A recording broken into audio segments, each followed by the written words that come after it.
Olá, boa noite. Boa noite. Sem acordo com a Prefeitura, médicos de São Paulo decidem manter paralisação das atividades nesta quarta-feira. Trabalhadores informais e o desafio em equilibrar o aumento dos custos de produção com a necessidade de manter os clientes. No Dia Internacional do Riso, iniciativas comprovam que rir pode ser um santo remédio. Por causa da nova cepa do coronavírus, Câmara dos Deputados retoma o trabalho remoto no mês que vem. Auxílio Gás e Auxílio Brasil começam a ser pagos para pouco mais de 17 milhões de famílias. E as comemorações dos 100 anos da revista que despontou como sinal de esperança na Terra Santa.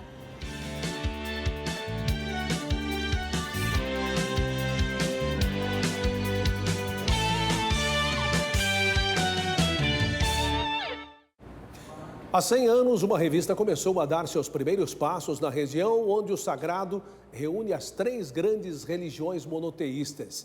É a revista Terra Santa, que comemorou seu centenário em Roma durante a audiência privada com o Papa Francisco. E o Santo Padre reforçou a importância dos meios de comunicação no anúncio do 5º Evangelho no Oriente Médio.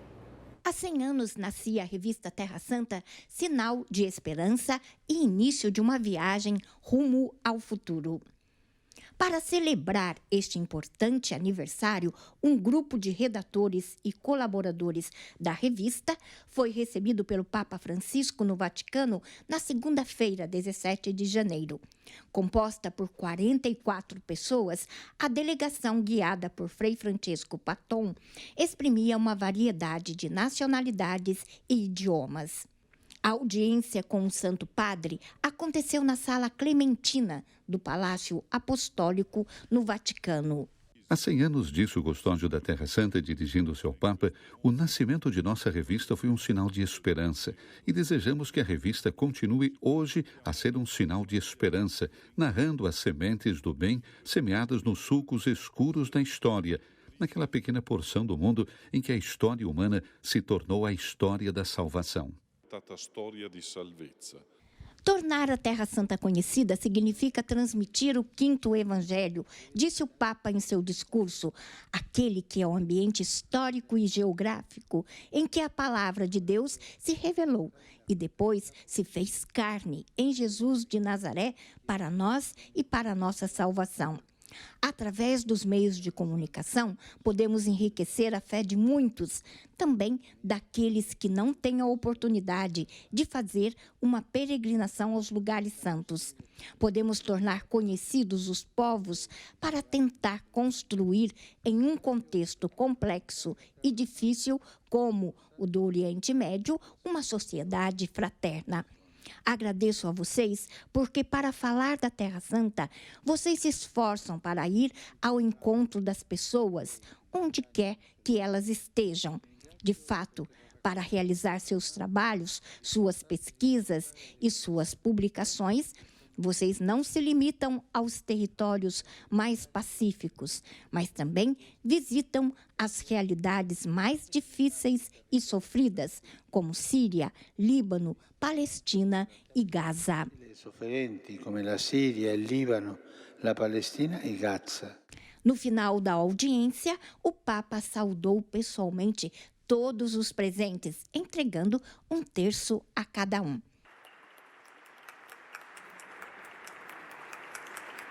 E hoje foi grande a festa em comemoração aos 100 anos da revista Terra Santa em italiano, francês e espanhol. Mas também a edição em português para o Brasil está em festa. Nesta Páscoa de 2022, ela completa 10 anos. Os filmes produzidos pela Custódia da Terra Santa ganharam um novo brilho graças à restauração e digitalização realizada em colaboração com a Cinemateca da cidade italiana de Milão.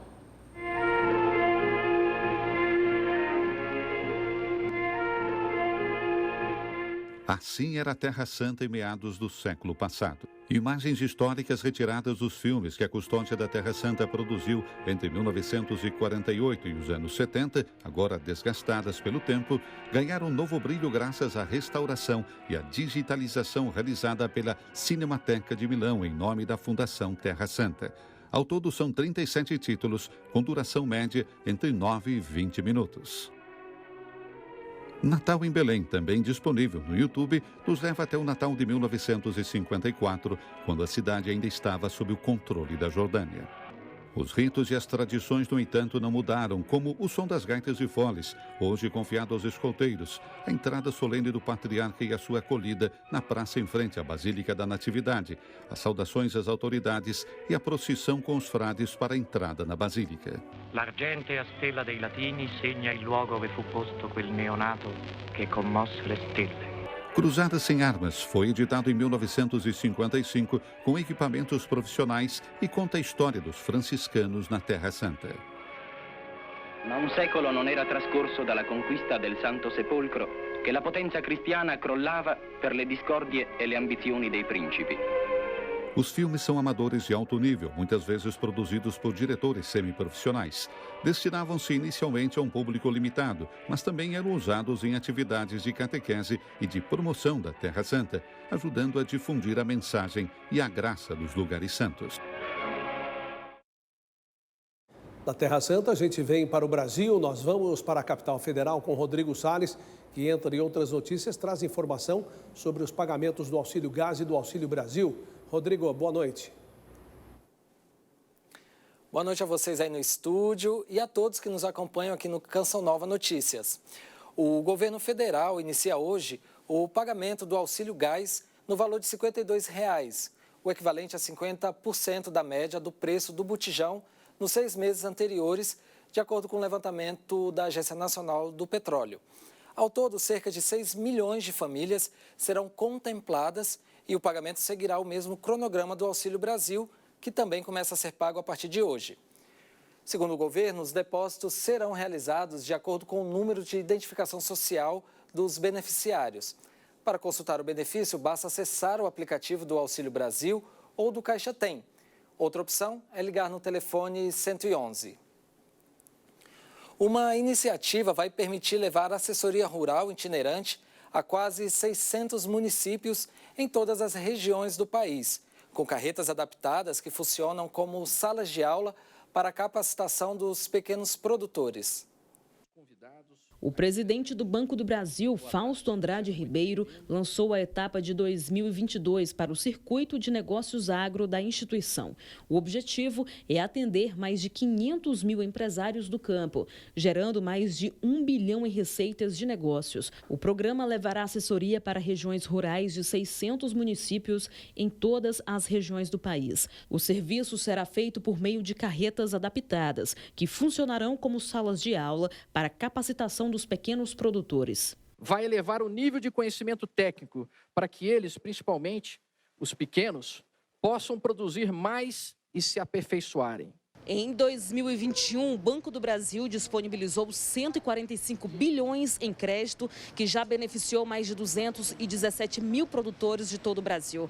Só para o Programa de Fortalecimento da Agricultura Familiar, o PRONAF, são 50 bilhões de reais. O presidente Jair Bolsonaro participou do evento. Em seu pronunciamento, ele destacou as políticas públicas do governo federal voltadas para o setor, como a construção de novas ferrovias conectando o país. Outra medida lembrada por ele é a transferência de terras da União para os estados. O exemplo foi a transferência de quase 2 milhões de hectares para o Amapá. Esses 1 milhão e 700 mil hectares vão ser usados, inclusive, para a agricultura, para a reforma agrária, entre tantas e tantas outras coisas. Fizemos o mesmo há pouco no estado de Roraima e muitas outras áreas estão sendo trabalhadas nesse sentido. Bolsonaro destacou ainda o importante trabalho dos agricultores durante a crise sanitária causada pela Covid-19. Vocês realmente foram fantásticos por ocasião da pandemia. Trabalharam. Se não trabalhassem, com toda certeza, os problemas econômicos que o Brasil viesse a atravessar seriam terríveis. Estamos de volta para falar de economia, mas também de trabalho, porque com a alta da inflação, os trabalhadores informais vivem um desafio: equilibrar o aumento dos custos de produção com a necessidade de manter os clientes e não repassar os gastos adicionais. Cada dia uma surpresa diferente e nada agradável nas prateleiras do supermercado. Com a alta da inflação, muitos produtos sofreram reajustes e o trabalhador informal também vem sendo impactado por esse aumento. Toda semana a gente tem compra, né? Cada vez que você vai, o preço é diferente, né? De acordo com os últimos dados do Instituto Brasileiro de Geografia e Estatística, a informalidade no país chegou a 38,211 milhões no ano passado. Se ele reajustar os seus preços, muitas vezes ele pode ter uma queda das suas vendas e, com isso, diminuir o seu rendimento. Esse é o caso da Márcia, que faz doces e salgados há 20 anos. Aí o cliente fala, não, Márcia, eu comprei de tanto, agora já está tanto, né? Muitos produtos utilizados por ela tiveram um aumento de até 100% nos últimos meses. O chantilly, eu comprava, por exemplo, era menos de R$10. Então, hoje a gente já acha de 18, 19. Já no caso de Lili, o item que mais aumentou foi a farinha de trigo. O pacote de 1 quilo, que custava em média R$ 2,70, hoje está a quase R$ 5,00. Por isso, foi preciso criar algumas estratégias para evitar ficar no prejuízo. A primeira coisa que eu fiz de 6 meses para cá, que foi julho, né, que eu senti a maior alta, foi de trabalhar por encomendas, entendeu? Então, ia nas redes sociais e postava o que eu tinha. Lili também tem sofrido com a inflação e vem fazendo o possível para não repassar os custos adicionais. Como eu saio todos os dias, então eu já saio assim, vou passar perto de tal lugar, lá tem isso na oferta, entendeu? Então, você acha uma oferta boa, é comprar. Infelizmente, o que tem acontecido com esses trabalhadores informais mesmo eles já estando pobres, no início do processo, provavelmente eles estão amargando as maiores perdas, né? Mas mesmo o cenário não sendo otimista, é preciso manter a esperança. Esse final de ano que eu sentei para fazer essa precificação, minha tendência era parar, entendeu? Aí falei assim, vou tentar de novo, né? A gente não pode desanimar, né? Porque se a gente for desanimar com tudo que parece, a gente não faz nada. Vamos voltar a Brasília novamente com o Rodrigo Salles para falar da nova caderneta de vacinação. Rodrigo? Estamos de volta. A caderneta de vacinação das crianças vai ganhar uma nova versão. A partir de março, crianças de 0 a 5 anos passam a contar com a terceira edição. A expectativa é que cerca de 10 milhões de cadernetas sejam distribuídas pelo país. A edição de 2022 da caderneta de vacinação vai trazer novidades para as crianças que nascerem a partir de março. Além das anotações de vacinas, o novo modelo traz um formulário especial que ajudará na indicação de um possível risco da criança para o transtorno do aspecto autista. Há ainda informações sobre o aleitamento materno, dicas para uma alimentação saudável, prevenção de acidentes, direitos dos pais e da criança, alertas sobre o uso de aparelhos eletrônicos e orientações para o estímulo ao desenvolvimento infantil com afeto, buscando fortalecer o papel da família no cuidado. De acordo com o Ministério da Saúde, não há necessidade de trocar a caderneta para a nova versão. A antiga continua sendo atualizada e pode ser utilizada. A caderneta auxilia no acompanhamento do crescimento e desenvolvimento infantil e todo cidadão tem direito a receber um exemplar assim que nascer. Foi construída por diversos especialistas, além de ter passado por consulta pública em dezembro de 2015. Um formulário digital unificado vai permitir que empreendedores em mais de 11 estados brasileiros possam iniciar um novo negócio sem sair de casa e com redução de custos e de tempo. Filas, documentos e mais documentos, idas ao cartório, taxas e contas. Abrir uma empresa no Brasil não é uma atividade tão simples. Há quem diga que a burocracia excessiva atrapalha o empreendimento. Eu sempre enfrentei muitos problemas por conta da burocracia. Desde quando eu comecei o meu negócio, a gente começa com abrindo um CNPJ. E para abrir o CNPJ, você tem que ir várias vezes junta comercial, você tem que ir uma documentação muito grande para que você consiga abrir o seu CNPJ. Mas com a pandemia, muitos serviços foram transferidos para o online. A digitalização dos atendimentos públicos facilitou para quem está planejando criar seu próprio negócio. E uma das novidades divulgadas pelo governo federal é o Balcão Único, que passará a funcionar em 11 estados do país até o fim do mês. Com a tecnologia, empreendedores poderão abrir suas empresas sem sair de casa, apenas preenchendo o formulário digital. E uma das características do sistema é a unificação dos dados da União, dos estados e dos municípios. Segundo o Ministério da Economia, que desenvolveu o projeto, a solução reduz a burocracia, permite que o empreendedor evite deslocamentos e envie os documentos para um único lugar. A ideia do balcão único, ela vai facilitar muito isso. Então o empreendedor vai ganhar tempo, ele vai ter mais acessibilidade, ele vai poder abrir sua empresa de uma forma mais rápida. A expectativa do governo é que o sistema se torne uma realidade em todo o país até o fim do ano. Uma última informação: o presidente da Câmara dos Deputados, Arthur Lira, anunciou que a Câmara retornará ao modelo de trabalho remoto até pelo menos o Carnaval, por conta do avanço do número de casos de Covid-19 no país. O anúncio foi feito em uma rede social e, segundo ele, o home office irá ajudar na melhor aplicação dos recursos públicos. Uma boa noite para vocês e amanhã a gente se encontra. Estamos de volta e agora com destaque para a campanha do projeto Dai-me Almas, para falar da defesa da vida, da dignidade humana, comunicar esperança e os valores da família. São assuntos muito importantes que a Canção Nova leva diariamente até a sua casa. Sócios e benfeitores mantêm esta obra que transforma a vida de milhares de famílias. Agora sim, nós estamos com 49% de nossa meta na campanha do projeto Dai-me Almas de janeiro. Acesse clube.cançãonova.com e escolha a melhor forma de realizar a sua doação. Muito obrigado por sua fidelidade, o seu comprometimento com esta obra que evangeliza 24 horas por dia. Olha, vamos agora para São Paulo. Nosso contato é com o Rodrigo Luiz, que traz informação sobre o Dia do Riso. E rir, como a gente sabe, faz muito bem. Boa noite, Rodrigo. Seja bem-vindo mais uma vez. Oi, Reinaldo. Boa noite para você. Boa noite a todos. Pois é, olha, hoje é o Dia Internacional do Riso. Você sabia que a data foi criada em 1995 por um médico para lembrar o quanto rir faz bem para o nosso bem-estar e saúde?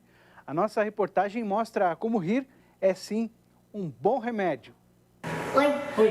A gente pode entrar? Só um pouquinho. Você diz? A pergunta inocente dos palhaços da ONG SOS Alegria de Ponta Grossa, Paraná, é um convite para levar a quem está desanimado ou mesmo triste em um hospital alguns momentos daquilo que é um excelente remédio, o riso.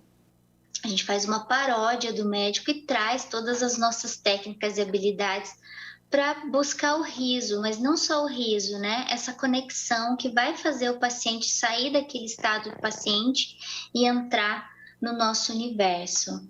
E esse universo é o da alegria, do deixar-se sorrir e se desconectar de um ambiente triste, que pode ser um hospital ou outro local.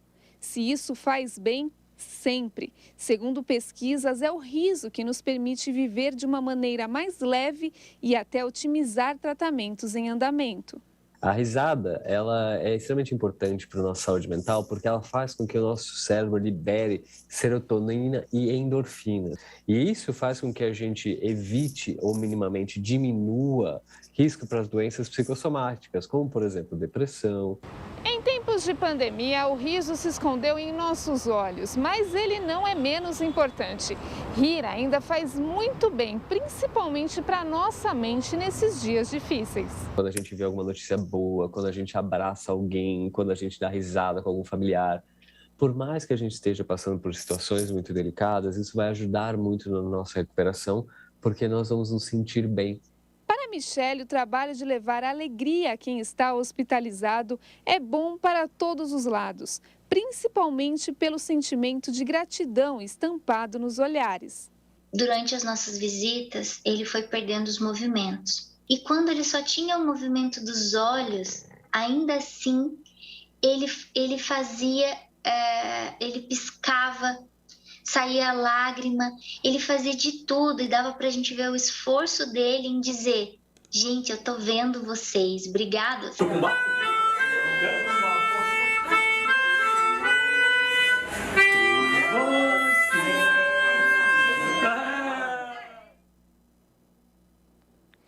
Realmente, que emocionante, né? Mas olha só, mudando de assunto, aqui em São Paulo, os médicos anunciaram uma greve. A paralisação do atendimento nas UBSs, Unidades Básicas de Saúde, está marcada para amanhã.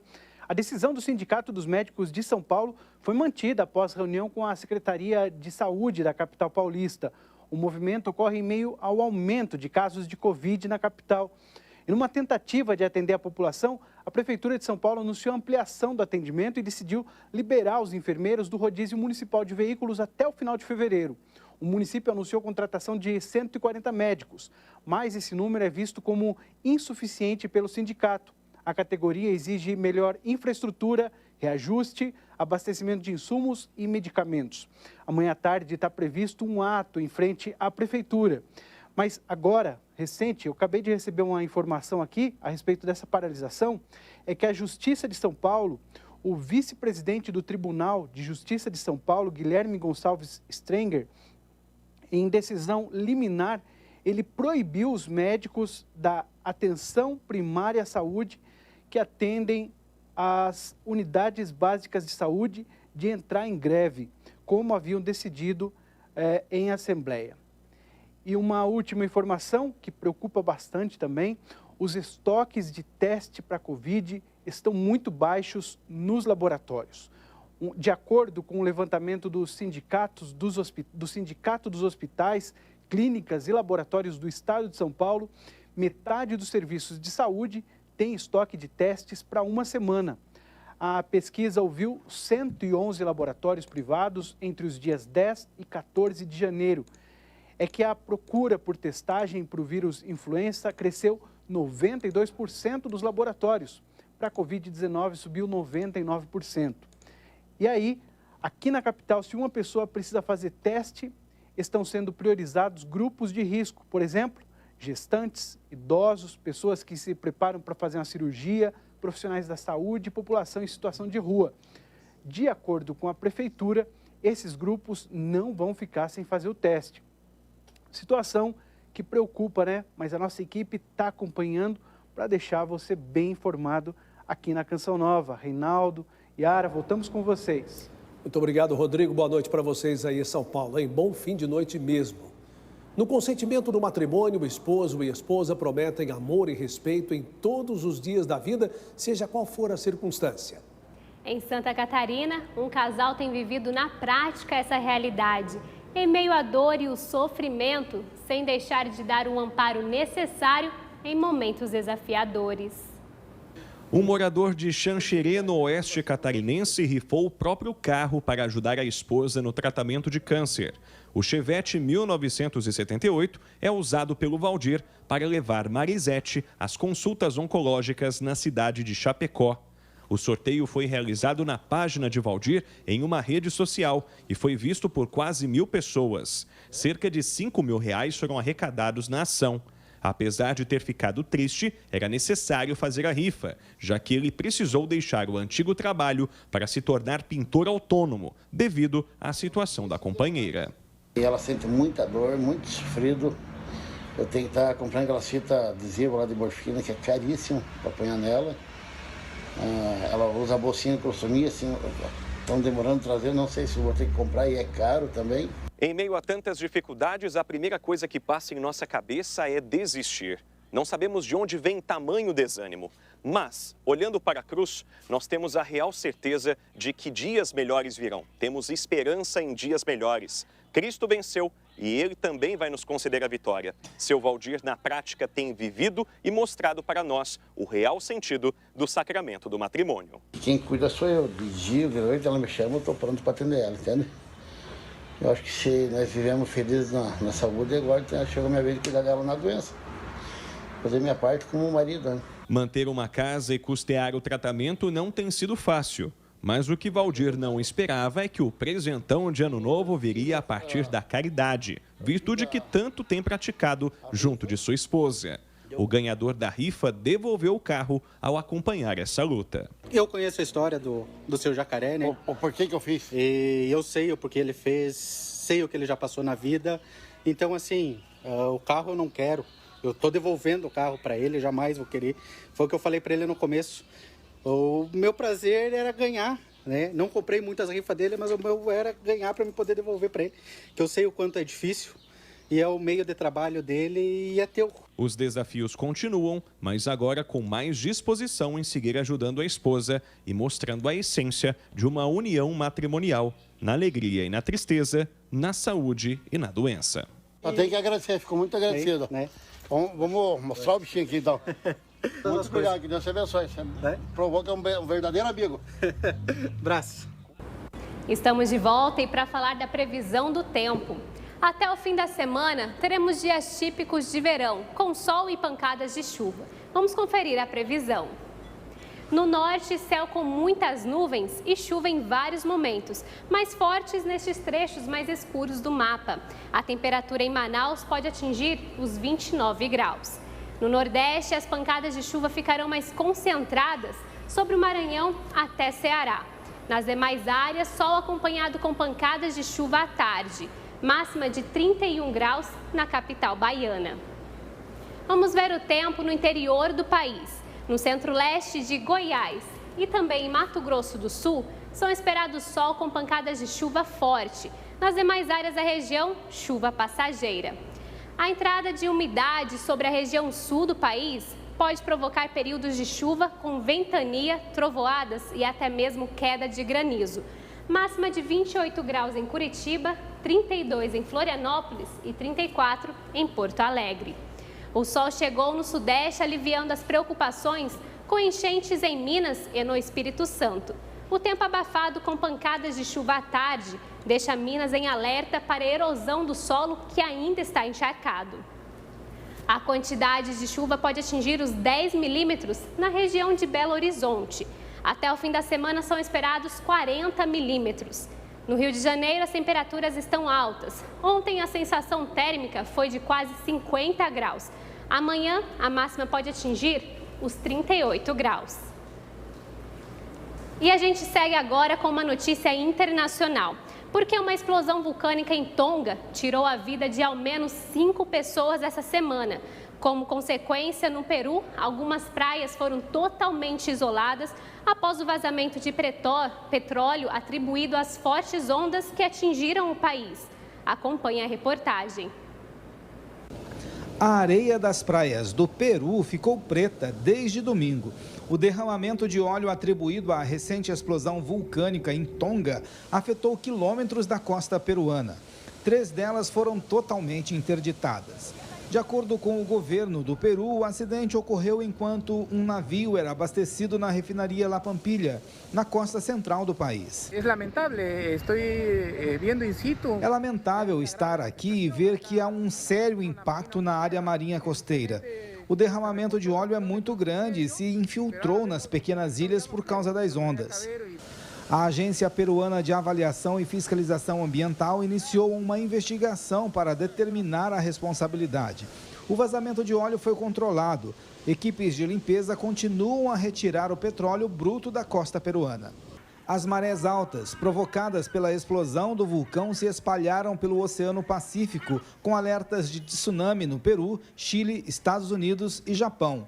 2 pessoas morreram no Peru, outras 3 em Tonga. O pequeno país de 100 mil habitantes está isolado do resto do mundo e contabiliza a destruição causada pelo vulcão. Situação essa, né? Agora a gente muda de assunto para falar dos jovens brasileiros. Não são poucos esses jovens do Brasil em busca de um estágio em uma empresa. Quem consegue tem a oportunidade de viver esse tempo para aprender e se desenvolver no campo profissional. E é preciso viver bem este período, esse tempo de estágio, com sabedoria e com a certeza de que em breve esses jovens assumam os desafios do trabalho com preparo e responsabilidade. 2022 começou com esperança para Guilherme. No penúltimo ano da Faculdade de Engenharia Elétrica, ele conquistou o primeiro estágio na área. Oportunidade esta que será aproveitada para crescer profissionalmente. Eu espero que eu aprenda bastante e mesmo que eu não consiga efetivar no serviço, eu tenho uma boa base para eu conseguir entrar em outro serviço após eu terminar a faculdade. Tem uma boa base de empresa já, né? Se para o Guilherme a situação é boa, para o Luiz Paulo é ainda melhor. Após um tempo como estagiário, a efetivação veio no setor administrativo. Em tempos de crise, um alívio. Mais que isso, dedicação para chegar ao objetivo da estabilidade. Eu acho que a dica é ter dedicação. Você lutar por aquilo que você está fazendo, você agarrar todas as oportunidades possíveis, você aprender com tudo o que você está ali no meio, absorver o máximo possível. Apesar de existirem as oportunidades, os desafios de preenchimento das vagas ainda continuam. O levantamento realizado pela Companhia de Estágios apontou que de cada 10 estagiários, 6 não se sentem preparados para o mercado. Além da qualificação, outro caminho que pode reverter esta realidade é o interesse no aprendizado. Olha, eu acredito que o mais importante é referente à responsabilidade, ter o interesse de aprendizagem. Eu acho que é o mais importante para o estagiário estar vindo e estar conseguindo uma vaga efetiva na empresa nossa. O estágio é a oportunidade onde o estudante coloca em prática os conhecimentos adquiridos na faculdade e, assim, iniciar uma grande carreira profissional na área que escolheu. Mas é necessário dedicação, algo a mais. Esse é o caso do Thomas, que está se preparando aqui em uma escola de idiomas para alçar novos voos e crescer cada vez mais. Quando a gente é mais novo, a gente acha que é só por hobby, que a gente só quer aprender para entender, para diversão, mas não. É muito importante na hora do estudo, na evolução profissional, abre portas. E os conselhos para quem já está na caminhada são valiosos. Isso é essencial, você entender que o estágio é uma extensão da faculdade, que você vai estar aqui evoluindo e aprendendo cada vez mais. Como é bom ver essa juventude conquistando esse espaço, fazendo o seu estágio e sonhando com esta vida profissional, como você também, como aconteceu com você, né, Yara? Exatamente, é um período muito importante. O número de micro e pequenas empresas disparou nos últimos anos, porém, só a metade continua de portas abertas por mais de 2 anos. Pois é, em vista dessa realidade, Yara, cursos que ajudam no dia a dia da organização das empresas são oferecidos neste início de ano e de graça. E quem fez o curso já consegue lidar com os desafios de ser um empresário no país. Há 1 ano e 3 meses, o Guilherme resolveu dar novos rumos aos seus investimentos. Eu vi que era uma oportunidade por conta da localização. Professor de gestão, ele sabe bem os caminhos para que uma empresa se mantenha atuante e saudável. O planejamento, a organização, assim, todo o controle de você planejar a sua empresa, ela é fundamental. E assim como ele, milhares de brasileiros enfrentam dificuldades para manter uma empresa. Mas tem algo que nos torna, no mínimo, diferentes. O empreendedor brasileiro, ele é um dos empreendedores, a nível global, mais criativos e mais inovadores que tem. Mas mesmo com essa característica, os microempreendedores individuais são os que apresentam a maior taxa de mortalidade em até 5 anos. De acordo com a pesquisa Sobrevivência de Empresas do Sebrae, a taxa de mortalidade desse porte de negócio é de 29%. O que a gente puder fazer para que a gente traga as pessoas dessa entrada por necessidade para uma entrada por oportunidade, a gente maximiza a possibilidade, o potencial dessa empresa sobreviver. Segundo o Sebrae, o motivo para se abrir uma empresa tem tudo a ver com a sua sobrevivência depois. Até 2020, 57% dos novos negócios eram em decorrência de alguma oportunidade de mercado e 30% de necessidade. Daqueles que abriram visando o mercado, 58% continuam ativos. Já quem investiu por necessidade, assim como a dona Cristina, apenas 28% continuam de portas abertas. Surgiu pela oportunidade, porque nós não temos uma papelaria aqui no bairro, né? E muitas escolas e pouca papelaria. Com pouco mais de 2 anos, a papelaria já enfrentou muitos desafios. Mas é apostando no relacionamento e atendimento especializado, além da ajuda de profissionais, que o sonho aqui continua. Vender papel todo mundo vem, fazer relacionamento não é para todo mundo. Como muitas ideias saem do papel no início do ano, O Sebrae oferece cursos rápidos e gratuitos. São eles que deram uma boa ajuda para a dona Cristina. Foi isso que ajudou a gente a conseguir manter o negócio, gerenciar o negócio, pensar fora da caixa, a porta fechada, mas o negócio não estava fechado. A gente foi fazer consultoria financeira, consultoria de negócios para poder gerenciar o negócio.